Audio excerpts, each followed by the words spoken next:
नमो अरिहन्ताणं नमो सिद्धाणं नमो आयर्याणं नमो वज्रायाणं नमो लोये सव्वसाहुणम् एषो पञ्चनमुक्कारो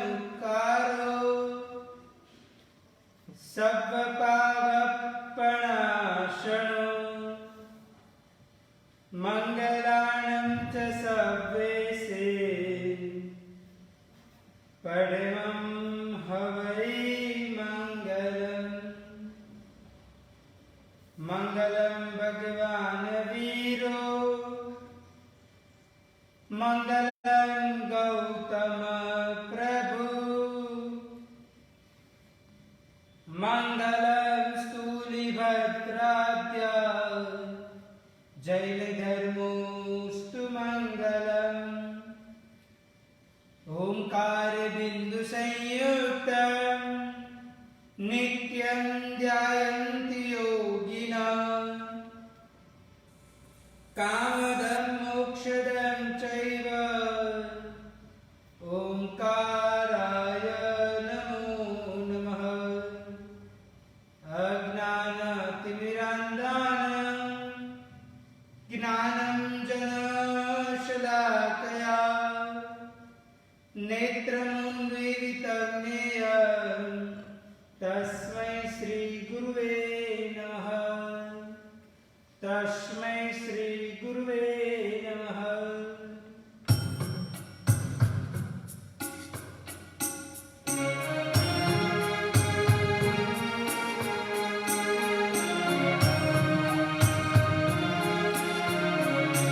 कभी प्यार कभी न भरते प्रभु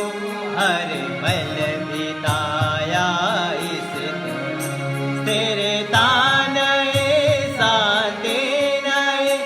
जीवन गवाया इस तरह सुख में रहो वैराग्य से अब दुख में समता इस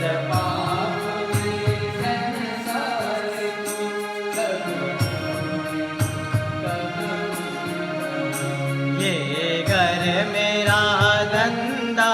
मेरा दौलत मेरी इज्जत मेरी नजरे बिगाड़े कोई तो झगड़ा करो आदत मेरी कुछ भी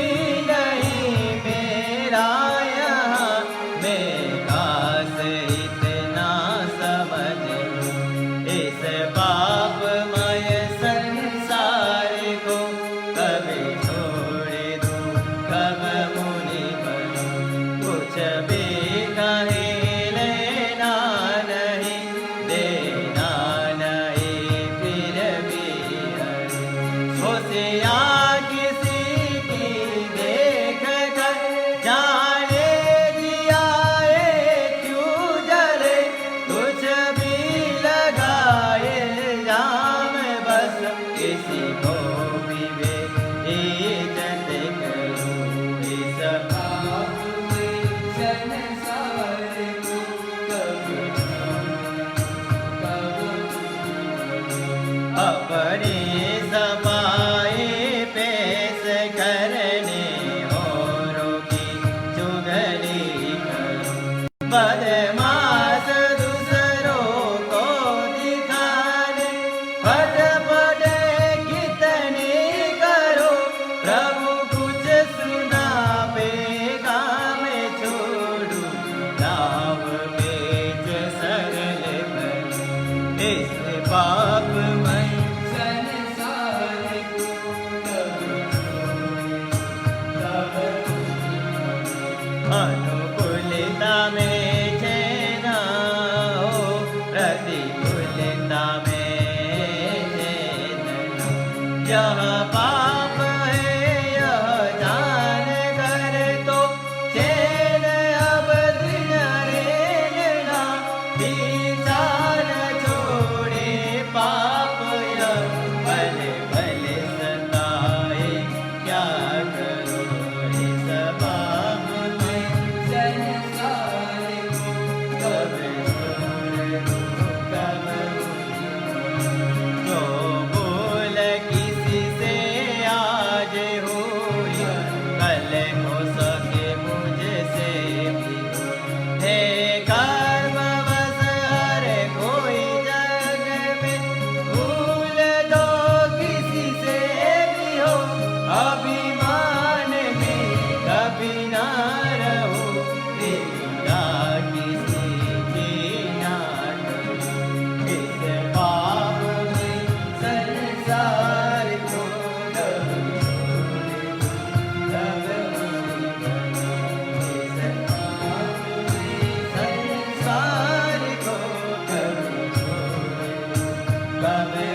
16 नंबर का पापस्थान है, जिनको पर परिवाद करते हुए कारा जाता है। यानी कि यह जो पापस्थानक है वो एक प्रकार से पर परिवार यानी कि जो व्यक्ति दूसरे के दोष देखते हुए सहन नहीं कर सकता, दूसरे के दोष देखते हुए अपने पेट के अंदर टिका नहीं सकता और सर्वत्र उसका प्रचार एकमात्र तरीके से करता है, उनके लिए यह पर परिवाद नाम के पाप की बात बताई गई है। यानी कि जिनके जीवन काल में एकमात्र तरीके से निंदक वृत्ति ही होती है, वैसे यह पाप को पर परिवाद तरीके से माना गया है। शास्त्रों में भी 4 प्रकार के चंडाल की बात बताई गई है, जिसमें सबसे पहले नंबर के अंदर जाति चंडाल, यानी कि जो अपने जाति से ही चंडाल है वो जाति चंडाल कहे जाते हैं। दूसरे नंबर के अंदर कहे जाते हैं कि कर्म चंडाल, जिनके कर्म ही ऐसे प्रकार के हैं कि जो चंडाल वृत्ति वाले हो, यानी कि खराब वृत्ति वाले हो, उनको कर्म चंडाल तरीके से भी माना जाता है। तीसरे नंबर के अंदर चंडाल जो है वो क्रोध चंडाल कहा जाता है। क्रोध चंडाल यानी कि जिन जिन व्यक्तियों की वृत्ति क्रोधित स्वरूप की है, यानी कि जो अपने जीवन काल में हर समय के ऊपर, वार त्योहार के ऊपर बारी बारी से क्रोध आदि वगैरह करने का प्रयत्न करते हैं, तो वो क्रोध चंडाल कहा जाता है। और चौथे नंबर के अंदर आता है निंदक चंडाल, यानी कि वो चौथे नंबर के प्रकार के जो लोग, यानी कि दूसरे के दोषों का इस प्रकार जाहिर में प्रचार करना, तो हर तरीके से उनको बदनाम करने का, तो ये भी एक प्रकार के चौथे नंबर के ये चंडाल कहे जाते हैं, जिसको निंदक चंडाल तरीके से माना जाता है। तो बाकी शरीर ये निंदक चंडाल भी एक प्रकार के चंडाल स्वरूप ही कहा जाता है। बाकी शरीर कई लोग ऐसे होते हैं कि जिनकी अपने जीवन काल के अंदर तपस्या बहुत जबरदस्त करते हैं, क्रिया करने में भी बहुत कुछ आगे होते हैं। कई ऐसे साधु भी हैं, कई ऐसे श्रावक भी है कि जो क्रिया करने में और तपस्या करने में अव्वल नंबर जिनका आता है, परंतु वही लोगों के जीवन काल में असहिष्णुता का एक प्रकार का दोष के कारण, यानी कि दूसरे का कोई ना कोई प्रकार का ऐसा कृत्य देख लिया कि जो दूसरे एक आंखों में देखते हुए दूसरे के कान तक ये बात पहुंचाना, यानी कि दूसरे को एक प्रकार कहते रहना, ऐसी प्रकार की भावना कई लोगों के अपने जीवन काल के अंदर होती रहती है। भाग्यशाली कभी भी जिंदगी के अंदर पहली बार अगर कोई गलती हो जाए तो उनको भूल कहा जाता है, गलती कहा जाता है। दूसरी बार अगर कोई वही की वही गलती दूसरी बार हुए तो उनको अपराध कहा जाता है, परंतु तीसरी बार वही की वही गलती हुए तो वो बाद में व्यसन कहा जाता है। और ऐसी प्रकार की व्यसन वृत्ति जिनके जीवन काल के अंदर हो जाती है तो उनका जीवन बाद में आगे बढ़ते हुए उनका जीवन एक प्रकार का उनकी प्रकृति ऐसे गलतियां और भूल वाली बन जाती है और वो आगे बढ़ते हुए अपने जीवन काल के अंदर कुछ आत्मोत्थान नहीं कर सकते। बस मात्र के मात्र दूसरे के दोष देखते रहना, दूसरे की परपंचायती करते रहना, दूसरे के कोई ना कोई प्रकार की गलत जो भी दोष इत्यादि है उस सभी के बीच में कहते रहना, दूसरे के गुण कभी भी उसके जीवन काल के अंदर दिखते नहीं है और बस मात्र के मात्र दोष देखते हुए उनके आंखों के ऊपर के जो ज्ञान के पड़ल होते वो भी चले जाते और अज्ञान रूपी पड़ल आने का प्रयत्न होता है। यानी कि सीधे अर्थ के अंदर कहा जाए तो भाग्यशाली जो साधु या तो जो श्रावक अपने जीवन काल के अंदर तपस्या करते हैं, जो एक प्रकार से क्रियाएं इत्यादि करते हैं, बहुत अच्छी बात है, परंतु अगर वो अपने जीवन काल में दूसरे की निंदा करते रहे, क्योंकि गुण गाते गाते गाते गाते रहोगे तो आप भी गुणानुरागी बनोगे और गुणवान एक दिन जरूर बन जाओगे। परंतु अगर आपने एकमात्र दोषी दिखने का प्रयत्न किया तो जीवन आपका ऐसा बन जाएगा कि आप दोषानुरागी बन जाओगे, दोष के प्रति आपका राग अधिक से अधिक बढ़ता रहेगा और आगे बढ़ते हुए आपकी दोष दृष्टि के कारण आपका जीवन भी दोष में बन जाएगा। इसलिए अगर ऐसी प्रकार की निंदक वृत्तियां जिनके जीवन काल के अंदर है तो तुरंत ही सुधार देना चाहिए, क्योंकि भाग्यशाली एक चीज याद रखनी चाहिए कि जो जैसा करेगा वो वैसा भरेगा। शायद जो भी प्रकार की समझ लो कि दोष किसी के जीवन काल के अंदर है, अगर उसका प्रचार हम हर अलग अलग व्यक्तियों के बीच में करने का प्रयत्न करेंगे तो भाग्यशाली अधिक से अधिक हमारे जीवन काल के अंदर ही वो दोष आते रहेंगे। परंतु यदि समझ लो कि हम दूसरे के गुण गाते रहेंगे तो हमारे जीवन में भी गुण ही आने का प्रयत्न होता रहेगा। इसलिए ऐसी प्रकार की दोष वृत्ति अगर निंदक वृत्ति हमारे अंदर हो तो उसको दूर करने का प्रयत्न करना चाहिए। और भाग्यशाली ऐसे भी बोला जाता है कि बोलना तो 2 साल के छोटे बच्चे को भी आ जाता है। बोलना कोई बड़ी बात नहीं है, बोलना तो 2 साल के छोटे बच्चे को भी आ जाता है, परंतु मूंगे रहना यानी कि मौन रहना, चुप रहना, वैसा बड़े बड़े लोगों को या तो जरूरियात है उतना ही बोलना, उतना बड़े बड़े 70 साल के बुढ़े व्यक्ति को भी सीखना पड़ता है। इसलिए भाग्यशाली जरूरत है उतना बोलो, कहीं की जगह पे आप नहीं बोलोगे तो भी बहुत बड़ा प्रकार का जवाब मिल जाता है। इसलिए ये सभी बाबतों को अवश्य में अपने जीवन काल में ध्यान रखना चाहिए, क्योंकि हम कई बार नहीं बोलने का बोल बैठते हैं और ऐसा बोलते कि जो शायद सामने वाले के जीवन काल के अंदर घातक स्वरूप वो चीज बन जाती है। इस प्रकार भी हम कई बार बोलने का प्रयत्न करते हैं। भाग्यशाली कहा जाता है कि एक बार ऐसा हुआ कि एक बार दिल्ली के अंदर अकबर महाराजा के वहां, अकबर बादशाह के वहां एक व्यापारी व्यक्ति आया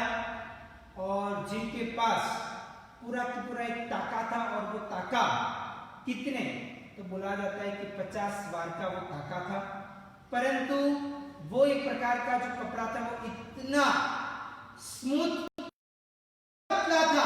जिसको काची मलमल कहा जाता है। प्रकार के एकदम पतला सा वो कपड़ा था और वो कपड़ा 50 बार वाला एक ताके के अंदर मात्र दिखता भी नहीं था। वो देखते हुए कई बार हमें भी शंका हो जाए कि 50 बार होगा कि क्या, इस प्रकार इसको ऐसा ही विचार आता था। और वो बड़ी व्यक्ति राजा के पास में वो ताके को, कपड़े के ताके को लेके गया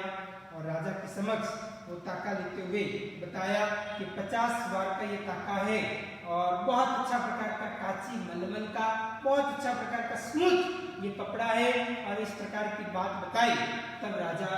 के मन के अंदर भी एक बार तो शंका हो गई और अकबर महाराजा ने ये वणिक व्यक्ति को पूछा कि फिर से बोलिए कितना बार है। उन्होंने बोला 50 बार। बोला कि 50 बार? तो हाँ 50 बार है। बोला कि लगता तो नहीं है। तब वो वणिक व्यक्ति ने क्या बोला, तो वणिक व्यक्ति ने बोला कि राजन, आपकी 7 पीढ़ी के कफन पहनाना होगा ना तो अभी ये काम में आ जाएगा। इस प्रकार बोलते हुए राजा तुरंत ही क्रोधायमान हुआ और तुरंत ही नंगी तलवार के साथ उसको मारने के लिए निकले, परंतु तब भी वहां पे बैठा हुआ बीरबल, उन्होंने पूरी की पूरी इस सभा के अंदर राजा को जो क्रोध आया था उनको उन्होंने संभाल लिया और राजा को कैसे भी करते हुए उनको बिठाया और बाद में वो बड़े व्यक्ति को कहा कि ये तूने बोला कि तुम्हारी 7 पीढ़ी तक के कफन के अंदर ये कपड़ा काम में आ जाएगा, इतना एक ताकत के अंदर भरा पड़ा हुआ है, उसकी जगह पे अगर तूने ये बोला होता ना कि ये एक ताके के अंदर इतना सारा कपड़े हैं कि जो आपके 7 पीढ़ी तक के लोगों को कपड़ा बनाने के लिए, खमीश बनाने के लिए आपको काम में आ सकता है, बस इतना बोला होता तो राजा बहुत बड़ा इनाम तुझे देने के लिए तैयार हो जाए। यानी कि भाग्यशाली बोलना सीखना भी बहुत जरूरी है। मैंने आगे भी प्रवचन के माध्यम से आपको कहा है कि जीवन के 2 महत्वपूर्ण डिपार्टमेंट शरीर के अंदर दिए गए हैं और वो 2 महत्वपूर्ण डिपार्टमेंट, ऐसे तो अलग अलग बहुत सारे डिपार्टमेंट है परंतु उस सभी के अंदर 2 डिपार्टमेंट बहुत महत्वपूर्ण है। एक तो बोलना और दूसरा एक प्रकार से शरीर के अंदर भोजन डालने की प्रक्रिया करना, वो दोनों कार्य ये जीभ को यानी कि मुख को ही दिया गया है। अगर समझ लो कि बोलना जो व्यक्ति को आ गया तो कितना भी जीवन काल के अंदर सामने वाले की जिंदगी के अंदर अशांति होना तो उसके अंदर भी शांति को करवाने का कारण बन सकती है वही जबान। परंतु अगर समझ लो बोलना ढंग से न आया तो कितना भी शांति वाली जिंदगी को आग लगाने का भी काम ये जबान कर सकती है। भाग्यशाली कहा जाता है कि आग का काम जैसा होता है वैसा ही ये जबान का काम है। आग क्या करती है तो आग सामने वाले व्यक्ति को प्रकाशित यानी कि सामने वाला जो वातावरण होता है उनको प्रकाश तो देती है, परंतु आग का दूसरा काम है जलाने का काम। यानी कि वैसे ही ये जो जबान है तो व्यक्ति को सही और सद मार्ग के ऊपर लाने का तो प्रयत्न सद उपयोग पूर्वक अच्छी तरह से अगर बोला जाए ये जबान का उपयोग तो इस प्रकार भी कर सकती है। अगर समझ लो कि जबान का उपयोग सही ढंग से सही तरीके से नहीं किया तो यही जबान मारने वाली भी बन सकती है। इसलिए अपने जीवन काल में ये जबान का भी ढंग तरीके से अच्छी तरीके से उसको भी उपयोग करना आना चाहिए। और ये भाग्यशाली ये भी चीज अत्यंत जीवन काल के अंदर जरूरी कही जाती है। कहा जाता है कि जो व्यक्ति अपने जीवन काल में बड़ी बड़ी तपस्या बड़ी बड़ी क्रियाएं आदि वगैरह करते परंतु जिनके जीवन काल में निंदिक वृत्ति है वो व्यक्ति कहाँ पे जाते तो इतनी अच्छी तपस्या इतनी अच्छी क्रिया इत्यादि करते हैं तो वो जरूर अपने जीवन काल में देवलोक के अंदर तो जाएंगे परंतु देवलोक के अंदर भी कहा जाए तो किल्बिषिक के देवता का अवतरण जिनके जीवन काल के अंदर प्राप्त हो सकता है। यानी कि किल्बिषी अवतार वो भी सभी प्रकार के देवों के अंदर एकदम निंदनीय वैसा प्रकार का देवलोक का भाव कहा जाता है और ऐसा प्रकार का ये किल्बिषिक का अवतरण उनके जीवन काल के अंदर हो मिल सकता है। इसलिए अपने जीवन काल के अंदर ध्यान में रखना चाहिए कि हम कितना भी अच्छी क्रियाएं करो कितनी भी अच्छी तपस्याएं करो परंतु दूसरे के निंदा करने की वृत्ति हमारे जीवन काल के अंदर नहीं होनी चाहिए। जो व्यक्ति जो करेगा वो व्यक्ति वही भोगने का प्रयत्न करेगा। अगर हम अपने जीवन काल के अंदर दूसरे की निंदा करते रहेंगे तो उसने किए हुए कर्म हमारे जीवन काल के अंदर हमारे ऊपर भी वो लग सकते हैं। इसलिए अपने जीवन काल के अंदर ये निंदा आदि वगैरह दूर करने का प्रयत्न करना चाहिए। बोला जाता है कि 3 प्रकार की किल्बिषिक देवता कहे जाते हैं जो सभी ऊर्ध्वलोक के अंदर आए हुए हैं। कहा जाता है कि 3 प्रकार की कौन से तो सबसे पहले नंबर के अंदर 3 पल्लिया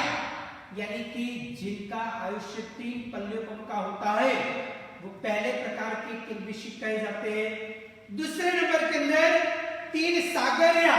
यानी कि जिनका आयुष्य 3 सागरों का होता है और तीसरे नंबर के अंदर 13 सागरिया यानी कि 13 सागरों का जिनका आयुष्य होता है। वैसे 3 प्रकार के किल्बिशी देवता कहे जाते माने जाते हैं। बोला जाता है कि पहले प्रकार के किल्बिशी देवता कहाँ पे, तो बोला जाता है कि पहले और दूसरे देवलोक के नीचे, थोड़ा सा नीचे वहां पे वो देवता होने का प्रयत्न होता है। प्रथम प्रकार के किल्बिशी देवता, दूसरे नंबर के किल्बिशी देवता तीसरे और चौथे देवलोक के नीचे होते हैं। उनके पश्चात तीसरे नंबर के किल्बिशी देवता पांचवें और छठे देवलोक के बराबर बीचों बीच उनका स्थान बुला जाता है। तो वैसे प्रकार के किल्बिशी देवता होते, और ये किल्बिशी देवता जब इंद्र महाराजा की सभा इत्यादि इंद्र सभा होती है तब वो भी आते हुए बैठते हैं, और जब वो आते हुए बैठते हैं ना और कुछ ना कुछ बोलते रहते हैं, तो तब जाते हुए इंद्र महाराजा या तो अन्य प्रकार के देवी देवता उनको उनकी भाषा के अंदर यानी कि देवताओं की भाषा के अंदर उनको कहते माँ वासुदेवा, माँ वासुदेवा, यानी कि तुम मत बोलो, इधर आपको बोलने का कोई अधिकार नहीं है। और ऐसा प्रकार का उनका इंसल्ट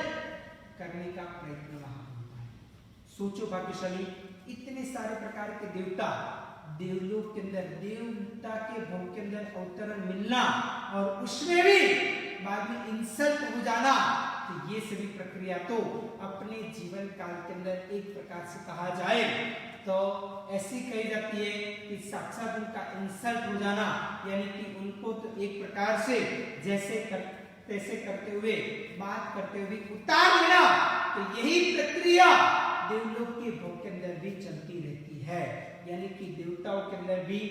निंदनीय प्रकार का ये देवता का प्रकार किल्बिशी कहा जाता है। अगर ऐसे प्रकार के किल्बिशी देवता नहीं बनना है, कोई भी जगह पे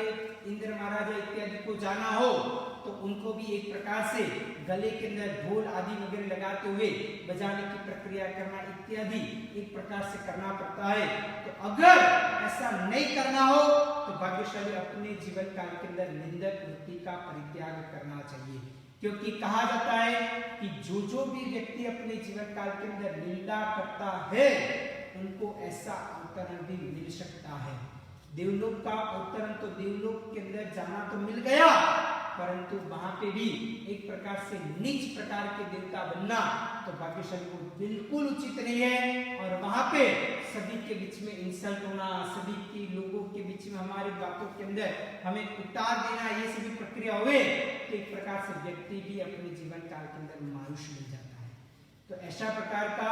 यदि हमें अवतरण प्राप्त नहीं करना है तो हमें अपने जीवन काल के अंदर पर परिवार यानी कि निंदक वृत्ति का परित्याग करना चाहिए, और ऐसी प्रकार की निंदक वृत्ति का परित्याग करते हुए अपने आत्मा का कल्याण करना चाहिए। क्योंकि कहा जाता है कि जो कोयले का व्यापारी होता है वो अपने जीवन काल के अंदर कभी भी जवेरात की चर्चा करता नहीं है, वैसे जो व्यक्ति दोष दृष्टि वाला होता है वो व्यक्ति कभी भी गुणवान के गुणों की चर्चा कभी भी अपने जीवन काल के अंदर करता नहीं है। इसलिए अगर समझ लो कि कोई ना कोई प्रकार के बगीचा हो, गार्डन हो, उसकी एक प्रकार की समाचार उसकी प्रशंसा सुननी है तो बुलबुल नाम के पंछी को आप पूछना, परंतु कभी भी कौवे को आप मत पूछना, नहीं तो कौवा तो कभी भी दोष ही देखने का प्रयत्न करेगा। और इसलिए हमें भी अपने जीवन काल में दोष दृष्टि निकालनी चाहिए, कौवे जैसी वृत्तियां दूर करनी चाहिए और बस अपना जीवन मंगलमय बनाने का प्रयत्न करना चाहिए। तो यही शुभ अभिलाषा के साथ वित्रा की आज्ञा विरुद्ध कुछ भी बोलो तो मिच्छामि दुक्कडम। सर्वमंगल मंगलम